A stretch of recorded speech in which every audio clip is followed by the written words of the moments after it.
नमस्कार, दोपहर समाचार में आपका स्वागत है।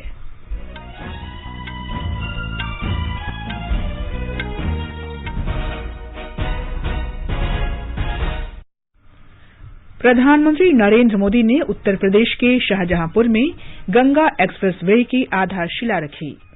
तीसरा भारत मध्य एशिया संवाद आज से नई दिल्ली में शुरू। विदेश मंत्री डॉक्टर एस जयशंकर ने संवाद से इतर ताजिकिस्तान के विदेश मंत्री सिरोजिद्दीन मुहरिद्दीन से द्विपक्षीय बैठक की।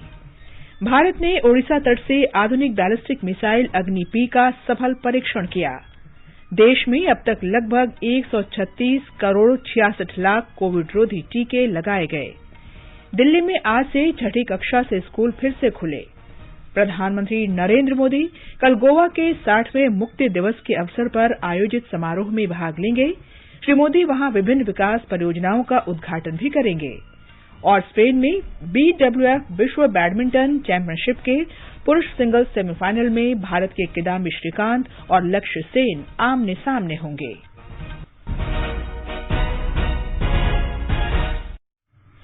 दोपहर समाचार में नीलम मलकानिया के साथ मैं कनकलता।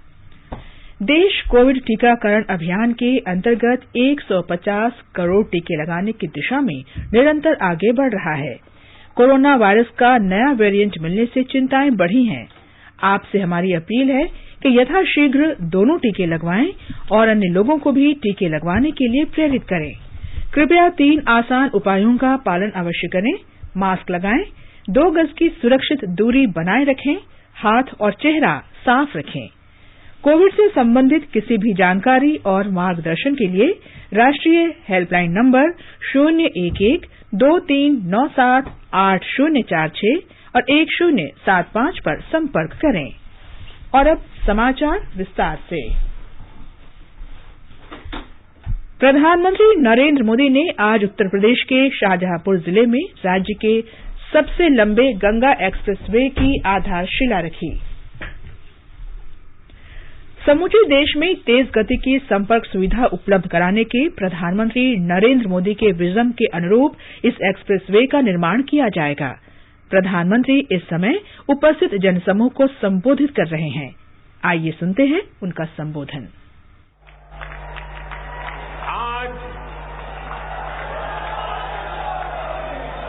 आज जब उस माफिया पर बुलडोजर चलता है,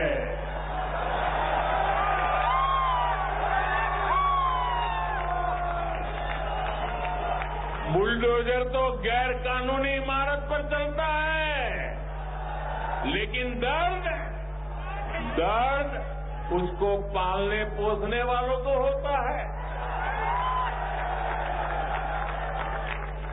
तभी आज पूरे यूपी की जनता कह रही है, यूपी प्लस योगी बहुत है उपयोगी।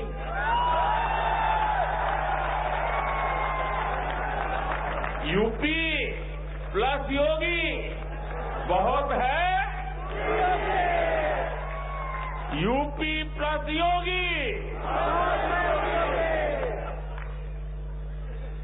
यूपी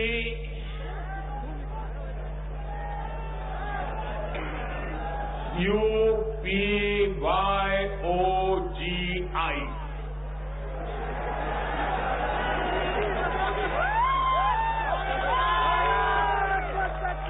यूपी प्लस योगी बहुत है उपयोगी।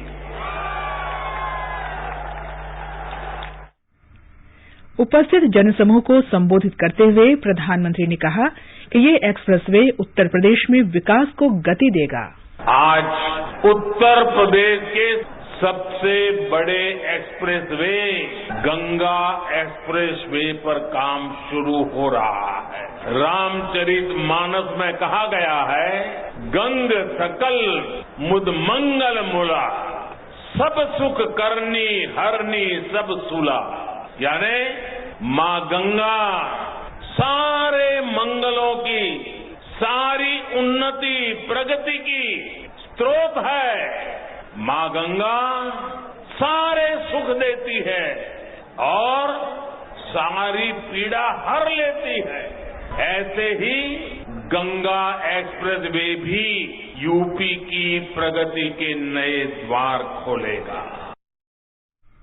हमारे संवाददाता ने बताया है कि 594 किलोमीटर लंबे 6 लेन के इस एक्सप्रेसवे पर 36,200 करोड़ रुपए की लागत आएगी। गंगा एक्सप्रेसवे पर 7 रेलवे पुल, 14 बड़े पुल, 126 छोटे पुल, 375 अंडरपास, 9 जन सुविधा केंद्र, 2 टोल प्लाजा और 15 रैंप टोल प्लाजा प्रस्तावित हैं। लोगों को इस एक्सप्रेसवे पर 17 जगहों पर इंटरचेंज की सुविधा मिलेगी। ये एक्सप्रेसवे कृषि और डेयरी उत्पादों के तेजी से आवागमन में विशेष तौर पर सहायक साबित होगा। शाहजहांपुर जिले के विकास में ये सहायक होगा। ये जिला वैसे तो अधिक विकसित नहीं है, लेकिन प्रदेश की सबसे बड़ी अनाज मंडी यहीं पर है और यहाँ की पुआया तहसील प्रदेश में सबसे ज्यादा गेहूं उत्पादन करने वाला क्षेत्र है। प्रदेश सरकार अपनी इस महत्वाकांक्षी योजना पर तेजी से काम कर रही है। गंगा एक्सप्रेसवे परियोजना के लिए अब तक लगभग 94% जमीन सरकार अधिग्रहित कर चुकी है। कोविड काल के बावजूद रिकॉर्ड 4 महीने के अंदर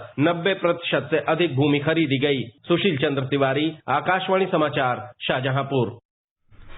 प्रधानमंत्री कल गोवा मुक्ति दिवस पर गोवा में डॉक्टर श्यामा प्रसाद मुखर्जी स्टेडियम में आयोजित समारोह में भाग लेंगे।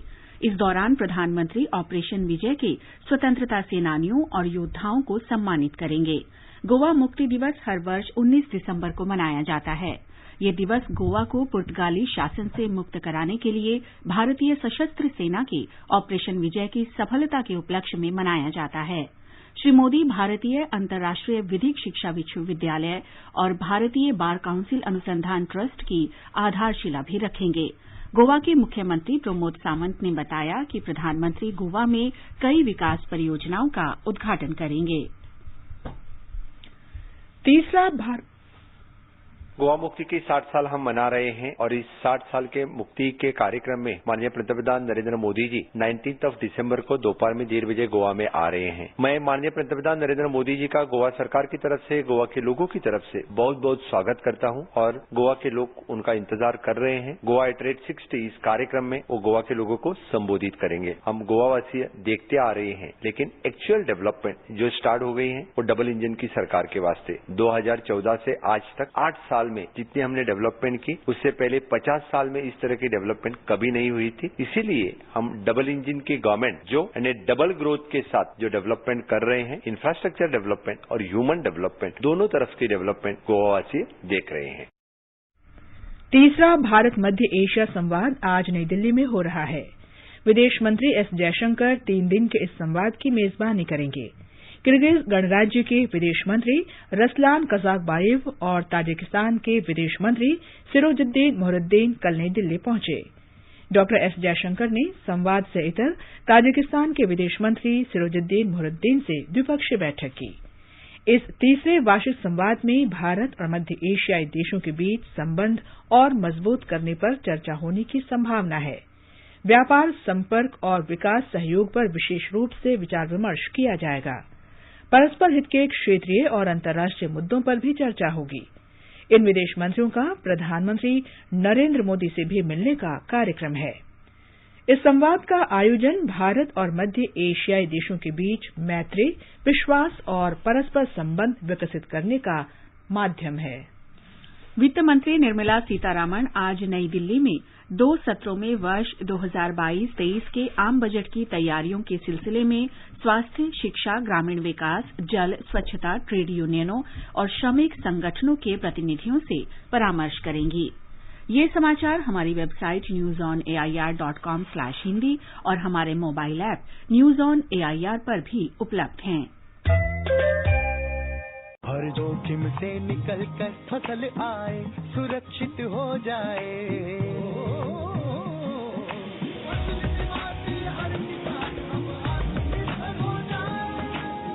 संकट के समय प्रधानमंत्री फसल बीमा योजना किसानों के लिए वरदान है। अब सूखा पड़े या बाढ़ आ जाए, कोई डर नहीं। अब ओले पड़े या कीट पतंगे फसल खा जाए, कोई फिक्र नहीं, क्योंकि हमने लिया है प्रधानमंत्री फसल बीमा।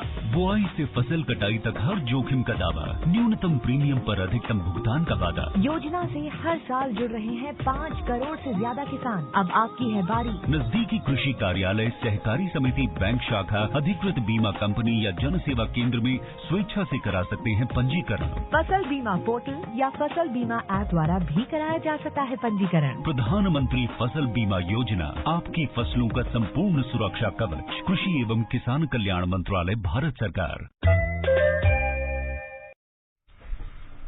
दोपहर समाचार में आपका फिर स्वागत है। रक्षा अनुसंधान और विकास संगठन डीआरडीओ ने आज परमाणु हथियार ले जाने में सक्षम आधुनिक बैलिस्टिक मिसाइल अग्नि-P का सफल परीक्षण किया। ये परीक्षण ओडिशा तट पर डॉक्टर एपीजे अब्दुल कलाम द्वीप से किया गया। अग्नि-P मिसाइल नौवहन और मार्गदर्शन प्रणाली के साथ 2 चरणों वाली उन्नत बैलिस्टिक मिसाइल है। इसके दूसरे परीक्षण ने नई प्रौद्योगिकी के विश्वसनीय प्रदर्शन को सिद्ध कर दिया है। रक्षा मंत्रालय की विज्ञप्ति में कहा गया है कि अग्नि-P मिसाइल ने उच्च स्तर की सटीकता के साथ मिशन के सभी लक्ष्यों को पूरा किया। रक्षा मंत्री राजनाथ सिंह ने डीआरडीओ को मिसाइल के सफल परीक्षण पर बधाई दी है और प्रणाली के शानदार प्रदर्शन पर खुशी जाहिर की है। रक्षा अनुसंधान विकास संगठन के अध्यक्ष डॉक्टर जी सतीश रेड्डी ने मिसाइल के दूसरे सफल परीक्षण पर टीम के सभी सदस्यों के प्रयासों की सराहना की। राजधानी दिल्ली में वायु प्रदूषण के कारण करीब 1 महीने तक स्कूल बंद रहने के बाद कक्षा 6 से 12वीं तक के सभी सरकारी सहायता प्राप्त, गैर मान्यता प्राप्त एनडीएमसी, एमडीसी और दिल्ली छावनी बोर्ड के स्कूल खुल गए हैं। कक्षाएं ऑफलाइन और ऑनलाइन दोनों तरह से चलाई जा रही हैं। राष्ट्रीय राजधानी क्षेत्र और उसके आसपास के क्षेत्रों में वायु गुणवत्ता प्रबंधन आयोग ने आज से दिल्ली के स्कूलों में 6ठी से ऑफलाइन कक्षाओं को फिर से शुरू करने की अनुमति देने के बाद ये कदम उठाया गया है। आयोग ने दिल्ली सरकार को 27 दिसंबर से कक्षा 5वीं तक के छात्रों के लिए ऑफलाइन कक्षाएं फिर से शुरू करने पर विचार करने के भी निर्देश दिए हैं। राष्ट्रव्यापी टीकाकरण अभियान के तहत अब तक लगभग 136 करोड़ 66 लाख कोविड रोधी टीके लगाए जा चुके हैं। स्वास्थ्य मंत्रालय ने कहा है कि कल 62 लाख 6 हजार से अधिक टीके लगाए गए। इसी दौरान 8,706 मरीज ठीक हुए। स्वस्थ होने की दर 98.38% है। अब तक 3 करोड़ 41 लाख 71 हजार से अधिक मरीज स्वस्थ हो चुके हैं। कल 7,145 नए कोविड मामलों की पुष्टि हुई। इस समय लगभग 84,565 रोगियों का इलाज चल रहा है। अब तक 66 करोड़ 28 लाख से अधिक नमूनों की कोविड जांच की जा चुकी है। सरकार ने बताया है कि देश के 11 राज्यों में अभी तक ओमिक्रॉन के 101 मरीज सामने आए हैं। नई दिल्ली में संवाददाताओं को जानकारी देते हुए स्वास्थ्य मंत्रालय में संयुक्त सचिव लव अग्रवाल ने कहा कि नए वेरिएंट ओमिक्रॉन के सबसे अधिक मरीज महाराष्ट्र, दिल्ली और राजस्थान में पाए गए हैं। अगर हम देश के कोविड ओमिक्रॉन केसेस की परिस्थिति को देखें तो हम पाते हैं कि 11 स्टेट में टोटल 101 ओमिक्रॉन केसेस अब तक डिटेक्ट हुए हैं। इस संख्या में ऑन ए डेली बेसिस देश में ट्रैक किया जाता है। महाराष्ट्र में 32 केस, दिल्ली में 22 केस, राजस्थान, कर्नाटक, तेलंगाना ऐसे करते हुए करीब 11 स्टेट्स में 101 केस अब तक नोट किए जा चुके हैं। भारतीय आयुर्विज्ञान अनुसंधान परिषद के महानिदेशक डॉक्टर बलराम भार्गव ने कहा कि ओमिक्रॉन वेरिएंट यूरोप और विश्व के अधिकांश भागों में तेजी से फैल रहा है। डॉक्टर भार्गव ने कहा कि इसे देखते हुए अनावश्यक यात्राओं से बचना चाहिए। Time to avoid non-essential travel. Number 1, mass gatherings.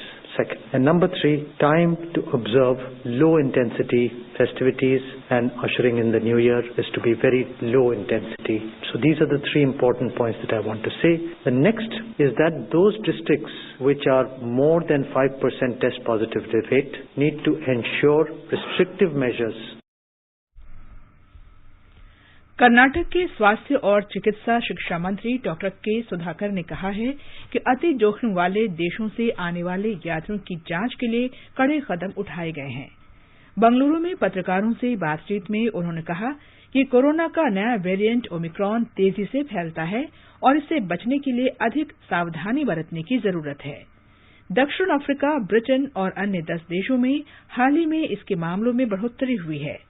इन देशों से आने वाले यात्रियों को पृथकवास में रखा जा रहा है और उन पर कड़ी निगरानी रखी जा रही है। आकाशवाणी का समाचार सेवा प्रभाग आज रात 9:30 बजे कोरोना जागरूकता श्रृंखला में लाइव फोन इन कार्यक्रम प्रसारित करेगा। कार्यक्रम में गंगाराम अस्पताल नई दिल्ली के डॉक्टर वेद चतुर्वेदी श्रोताओं के प्रश्नों के उत्तर देंगे।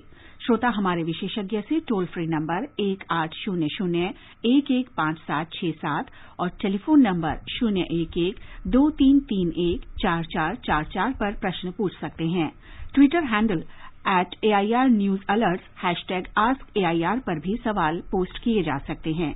कार्यक्रम FM गोल्ड और अतिरिक्त मीटरों पर सुना जा सकता है। आगे बढ़ने से पहले मुख्य समाचारों पर एक नजर। प्रधानमंत्री नरेंद्र मोदी ने उत्तर प्रदेश के शाहजहांपुर में गंगा एक्सप्रेसवे की आधारशिला रखी। तीसरा भारत मध्य एशिया संवाद आज से नई दिल्ली में शुरू। विदेश मंत्री डॉक्टर एस जयशंकर ने संवाद से इतर ताजिकिस्तान के विदेश मंत्री सिरोजुद्दीन मुहरिद्दीन से द्विपक्षीय बैठक की। भारत ने ओडिशा तट से आधुनिक बैलिस्टिक मिसाइल अग्नि-P का सफल परीक्षण किया। देश में अब तक लगभग 136 करोड़ 66 लाख कोविड रोधी टीके लगाए गए। दिल्ली में आज से छठी कक्षा से स्कूल फिर से खुले। प्रधानमंत्री नरेंद्र मोदी कल गोवा के 60वें मुक्ति दिवस के अवसर पर आयोजित समारोह में भाग लेंगे। श्री मोदी वहां विभिन्न विकास परियोजनाओं का उद्घाटन भी करेंगे और स्पेन में BWF विश्व बैडमिंटन चैंपियनशिप के पुरुष सिंगल सेमीफाइनल में भारत के किदाम्बी श्रीकांत और लक्ष्य सेन आमने सामने होंगे। रक्षा मंत्री राजनाथ सिंह ने कहा है कि भारत ने कभी किसी देश पर हमला नहीं किया और न ही किसी देश की 1 इंच जमीन पर कब्जा किया। उन्होंने नई दिल्ली में federation of Indian chambers of commerce and industries FICCI की 94वीं वार्षिक आम सभा को संबोधित किया। श्री सिंह ने किसी देश का नाम लिए बिना कहा कि भारत चाहता तो 1971 के युद्ध में उनकी जमीन पर कब्जा कर सकता था। श्री सिंह ने कहा कि भारत की अर्थव्यवस्था तेजी से उभर रही है। उन्होंने कहा कि देश में प्रशिक्षित युवा वैज्ञानिक, तकनीकी और प्रबंधन की प्रतिभा है और दुनिया की शीर्ष कंपनियों में भारतीय CEO हैं। आकाशवाणी का समाचार सेवा प्रभाग विशेष वर्षांत श्रृंखला के अंतर्गत वर्ष 2021 की प्रमुख झलकियां प्रस्तुत कर रहा है। आज हम चर्चा करेंगे प्रधानमंत्री नरेंद्र मोदी के कुशल नेतृत्व में सरकार ने रक्षा संबंधी तैयारियां कैसे सुदृढ़ की हैं।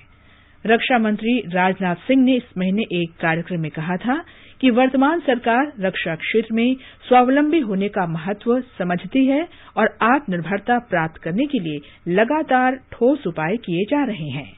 उन्होंने कहा कि एक आत्मनिर्भर राष्ट्र ही रक्षा क्षेत्र से संबंधित स्वतंत्र निर्णय ले सकता है।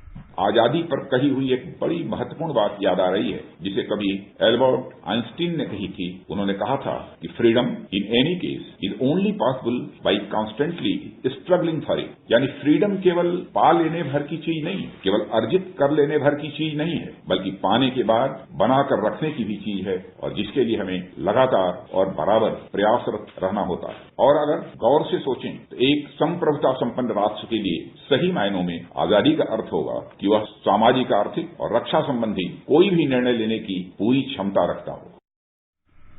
उपराष्ट्रपति एम वेंकैया नायडू ने देश में शिक्षा प्रणाली के भारतीयकरण का आह्वान किया है। आज नई दिल्ली के विज्ञान भवन में ऋषिहुड विश्वविद्यालय का उद्घाटन करते हुए श्री नायडू ने कहा कि भारत ज्ञान, परंपराओं और प्रथाओं से समृद्ध देश है। उन्होंने कहा कि एक समय ऐसा भी था जब विश्व के सकल घरेलू उत्पाद में भारत की 25% हिस्सेदारी थी। हालांकि बाद में विदेशी आक्रांताओं ने देश की संपत्ति के साथ ज्ञान को भी नष्ट करने का प्रयास किया। श्री नायडू ने कहा कि उपनिवेशवाद ने देश के प्रभावशाली व्यक्तियों की सोच और शिक्षा प्रणाली को प्रभावित किया। So we must all understand the need to Indianize education. And I'm happy that the national education policy brought in by experts like Dr. Kasturi Rangan and his team, and ably guided by the Prime Minister Shri Narendra Bhai Modi, who gave a 3-line mantra: reform, perform, and transform. Transform the nation, transformation of the nation. So let us all really stand together, work together. Spain में BWF विश्व badminton championship में आज पुरुष singles के semifinal में भारत के किदाम्बी श्रीकांत और लक्ष्य सेन आमने सामने होंगे। श्रीकांत ने क्वार्टर फाइनल में नीदरलैंड्स के मार्क कैलजाओ को, जबकि लक्ष्य सेन ने चीन के चाउ चेन फंग को पराजित किया था। महिला सिंगल्स क्वार्टर फाइनल में 2 बार की ओलंपिक पदक विजेता पीवी सिंधु विश्व की नंबर 1 खिलाड़ी चीन ताइपेई की ताई जो यंग से हारकर प्रतियोगिता से बाहर हो गईं। ढाका में एशियाई चैंपियंस ट्रॉफी पुरुष हॉकी टूर्नामेंट में मौजूदा चैंपियन भारत कल अपने अंतिम राउंड रॉबिन मैच में जापान के साथ खेलेगा। भारत का पहला मैच कोरिया के साथ ड्रॉ रहा था। दूसरे मैच में भारत ने मेजबान बांग्लादेश को 9-0 से करारी शिकस्त दी थी। कल भारत ने पाकिस्तान को 3-0 से हराया था। भारत 7 अंकों के साथ टूर्नामेंट में शीर्ष पर है। ये समाचार आकाशवाणी से प्रसारित किए जा रहे हैं। ताजा समाचार जानने के लिए आप हमारे Twitter handle @AIR News Hindi को फॉलो कर सकते हैं। आजादी का अमृत महोत्सव के लिए सभी उपभोक्ताओं को शुभकामनाएं। हॉलमार्क सोने की शुद्धता सुनिश्चित करता है। हमेशा हॉलमार्क वाले सोने के आभूषण खरीदें। उपभोक्ता किसी भी शिकायत के लिए कृपया राष्ट्रीय उपभोक्ता हेल्पलाइन के टोल फ्री नंबर 14404 पर संपर्क करें। उपभोक्ता मामले विभाग, भारत सरकार द्वारा जनहित में जारी। जागो ग्राहक जागो। ये आकाशवाणी है। आकाशवाणी समाचार की विशेष प्रस्तुति धरोहर में स्वतंत्रता आंदोलन के उन भाषणों, नारों और कविताओं से नई पीढ़ी को परिचित कराया जाता है जिन्होंने आजादी के दीवानों में उत्साह का संचार किया था।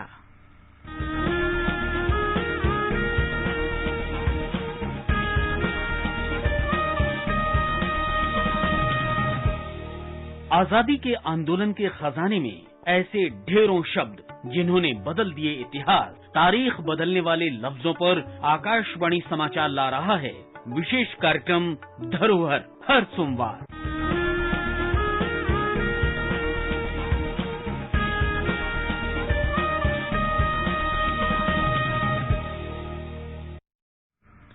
आजादी का अमृत महोत्सव के अंतर्गत आइए अब सुनते हैं आकाशवाणी की विशेष प्रस्तुति आजादी का सफर। आजादी का अमृत महोत्सव।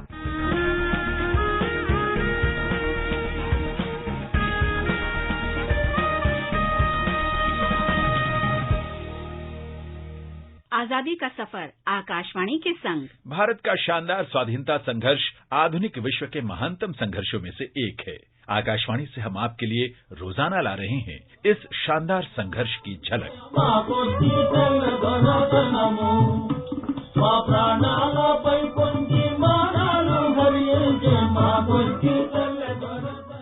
18 दिसंबर गरिमेल्ला सत्यनारायण की पुण्यतिथि है। गरिमेल्ला सत्यनारायण कवि और स्वतंत्रता सेनानी थे। उनका जन्म आंध्र प्रदेश के श्रीकाकुलम में हुआ था। उन्होंने आंध्र के लोगों को देशभक्ति के गीतों के माध्यम से अंग्रेजों के विरुद्ध प्रेरित और एकजुट किया। जब महात्मा गांधी ने लोगों से नागरिक अवज्ञा आंदोलन में शामिल होने की अपील की तो गरिमेल्ला पढ़ाई छोड़कर आंदोलन में शामिल हो गए। इस दौरान उन्होंने प्रसिद्ध गीत माकोड्डी तेल्ला डोरा टानामू लिखा, जिसके लिए उन्हें 1922 में 1 वर्ष की जेल की सजा हुई।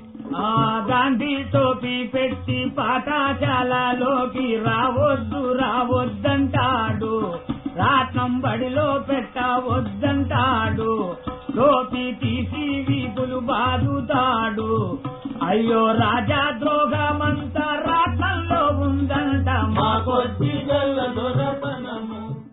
जेल से रिहा होने के बाद वे गांवों में गीत गा गा कर आंदोलन में भाग लेते रहे। इसके लिए उन्हें 2.5 वर्ष के सश्रम कारावास की सजा दी गई। गेरिमेल्ला के जेल में रहने के दौरान उनके परिजनों का निधन हो गया। कई वर्ष अत्यधिक गरीबी में बिताने के बाद 18 दिसंबर 1952 को गरिमेल्ला का निधन हो गया। आकाशवाणी की ओर से उन्हें शत शत नमन।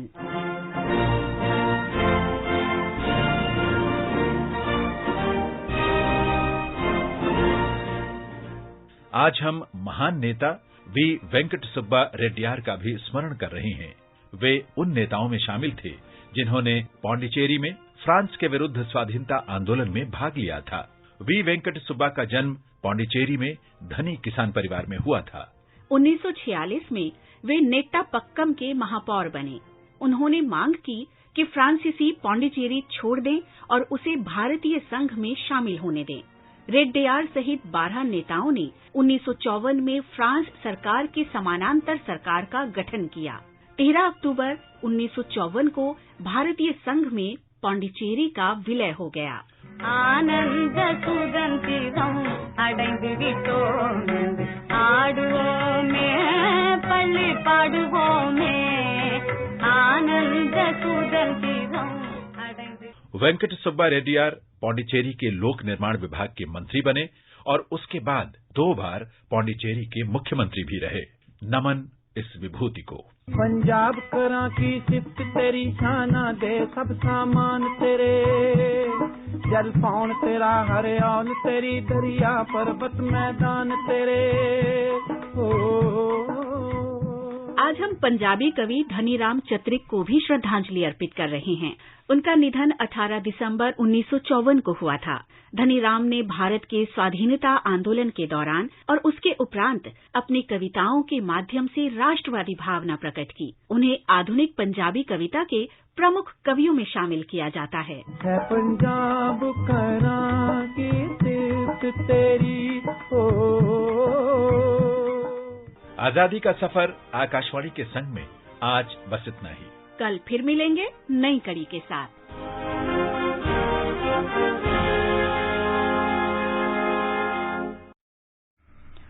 वंदे भारतम फाइनल प्रतियोगिता कल नई दिल्ली के जवाहरलाल नेहरू स्टेडियम के सभागार में होगी। इस प्रतियोगिता में देश भर के 73 समूहों के 949 नर्तक अपनी प्रतिभा का प्रदर्शन करेंगे। आजादी के 75 साल पूरे होने के उपलक्ष्य में आजादी का अमृत महोत्सव के हिस्से के रूप में रक्षा मंत्रालय और संस्कृति मंत्रालय ने वंदे भारतम नृत्य उत्सव का आयोजन किया है। रक्षा और पर्यटन राज्य मंत्री अजय भट्ट और संस्कृति तथा विदेश राज्य मंत्री मीनाक्षी लेखी समारोह में मुख्य अतिथि होंगे। इस आयोजन का मुख्य उद्देश्य देश भर से श्रेष्ठ नृत्य प्रतिभाओं का चयन करना और गणतंत्र दिवस परेड 2022 के दौरान उन्हें अपना प्रदर्शन दिखाने का अवसर प्रदान करना है। गणतंत्र दिवस परेड 2022 में प्रदर्शन करने के लिए 480 नर्तक या नर्तकियों को विजेताओं के रूप में चुना जाएगा। अब एक नजर आज के मौसम पर। राजधानी दिल्ली में सुबह कोहरा छाया रहा और चेन्नई में आंशिक रूप से बादल छाए रहेंगे। मुंबई और कोलकाता में आसमान साफ रहेगा। दिल्ली में अधिकतम तापमान करीब 20 डिग्री, मुंबई में 29 डिग्री, चेन्नई में 30 डिग्री और कोलकाता में करीब 26 डिग्री रहने का अनुमान है। उत्तर में श्रीनगर, जम्मू, गिलगित, मुजफ्फराबाद और लेह में आसमान साफ रहेगा। लेह में न्यूनतम तापमान 0 से 13 डिग्री नीचे दर्ज किया गया और अधिकतम तापमान 0 से 3 डिग्री नीचे रहने की संभावना है। पूर्वोत्तर में गुवाहाटी में आंशिक रूप से बादल छाए रहेंगे। आइजोल में सुबह कोहरा छाया रहा। मुजफ्फराबाद, गिलगित, इम्फाल, शिलंग, कोहिमा, ईटानगर, गंगटोक में आसमान साफ रहेगा। इन शहरों में न्यूनतम तापमान 6 डिग्री तक रहा, जबकि अधिकतम 27 डिग्री सेल्सियस के आसपास रहने का अनुमान है। अंत में मुख्य समाचार एक बार फिर। प्रधानमंत्री नरेंद्र मोदी ने उत्तर प्रदेश के शाहजहांपुर में गंगा एक्सप्रेसवे की आधारशिला रखी। तीसरा भारत मध्य एशिया संवाद आज से नई दिल्ली में शुरू। विदेश मंत्री डॉक्टर एस जयशंकर ने संवाद से इतर ताजिकिस्तान के विदेश मंत्री सिरोजुद्दीन मुहरुद्दीन से द्विपक्षीय बैठक की। भारत ने ओडिशा तट से आधुनिक बैलिस्टिक मिसाइल अग्नि-P का सफल परीक्षण किया। देश में अब तक लगभग 136 करोड़ 66 लाख से अधिक कोविड रोधी टीके लगाए गए। दिल्ली में आज से छठी कक्षा से स्कूल फिर से खुले। प्रधानमंत्री नरेंद्र मोदी कल गोवा के 60वें मुक्ति दिवस के अवसर पर आयोजित समारोह में भाग लेंगे। श्री मोदी वहां विभिन्न विकास परियोजनाओं का उद्घाटन भी करेंगे। और स्पेन में BWF विश्व बैडमिंटन चैंपियनशिप के पुरुष सिंगल्स सेमीफाइनल में भारत के किदाम्बी श्रीकांत और लक्ष्य सेन आमने सामने होंगे। इसके साथ ही दोपहर समाचार का ये अंक समाप्त हुआ। नमस्कार।